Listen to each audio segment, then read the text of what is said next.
लेकिन यहूदियों को यकीन ना आया कि ये अंधा था और बीना हो गया है, जब तक उन्होंने उसके माँ बाप को जो बीना हो गया था बुलाकर उनसे ना पूछ लिया कि क्या ये तुम्हारा बेटा है जिसे तुम कहते हो कि अंधा पैदा हुआ था? फिर वो अब क्यों कर देखता है? उसके माँ बाप ने जवाब में कहा, हम जानते हैं कि ये हमारा बेटा है और अंधा पैदा हुआ था, लेकिन ये हम नहीं जानते कि अब वो क्यों कर देखता है, और ना ये जानते हैं कि किसने उसकी आंखें खोली। वो तो बालिग है, उसी से पूछो, वो अपना हाल आप कह देगा। ये उसके माँ बाप ने यहूदियों के डर से कहा, क्योंकि यहूदी एका कर चुके थे कि अगर कोई उसके मसीह होने का इकरार करे तो इबादत खाने से खारिज किया जाए। इस वास्ते उसके माँ बाप ने कहा कि वो बालिग है, उसी से पूछो। बस उन्होंने उस शख्स को जो अंधा था दोबारा बुलाकर कहा कि खुदा की तमजीद कर, हम तो जानते हैं कि यह आदमी गुनहगार है।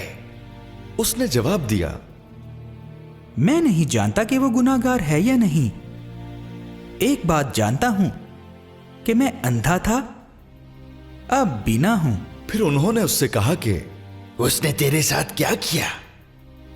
किस तरह तेरी आंखें खोली? उसने उन्हें जवाब दिया, मैं तो तुमसे कह चुका और तुमने ना सुना, दोबारा क्यों सुनना चाहते हो? क्या तुम भी उसके शागिर्द होना चाहते हो? वो उसे बुरा भला कहकर कहने लगे कि तू ही उसका शागिर्द है, हम तो मूसा के शागिर्द हैं। हम जानते हैं कि खुदा ने मूसा के साथ कलाम किया है, मगर इस शख्स को नहीं जानते कि कहाँ का है। उस आदमी ने जवाब में उनसे कहा, ये तो ताज्जुब की बात है कि तुम नहीं जानते कि वो कहाँ का है, हालांकि उसने मेरी आंखें खोली। हम जानते हैं कि खुदा गुनाहगारों की नहीं सुनता, लेकिन अगर कोई खुदा परस्त हो और उसकी मर्जी पर चले तो वो उसकी सुनता है। दुनिया के शुरू से कभी सुनने में नहीं आया कि किसी ने जन्म के अंधे की आंखें खोली हों। अगर ये शख्स खुदा की तरफ से ना होता तो कुछ ना कर सकता। उन्होंने जवाब में उससे कहा, तू तो बिल्कुल गुनाहों में पैदा हुआ, तू हमको क्या सिखाता है? और उन्होंने उसे बाहर निकाल दिया। यीशु ने सुना कि उन्होंने उसे बाहर निकाल दिया, और जब उससे मिला तो कहा, क्या तू खुदा के बेटे पर ईमान लाता है? उसने जवाब में कहा, ए खुदावंद, वो कौन है कि मैं उस पर ईमान लाऊं? यीशु ने उससे कहा, तूने तो उसे देखा है और जो तुझसे बातें करता है वही है।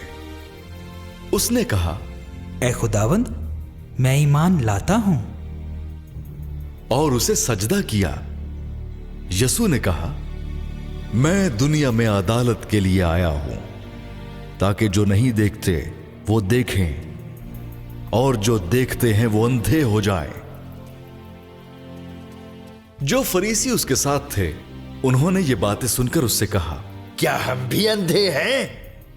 यीशु ने उनसे कहा कि अगर तुम अंधे होते तो गुनहगार न ठहरते, मगर अब कहते हो कि हम देखते हैं, बस तुम्हारा गुनाह कायम रहता है।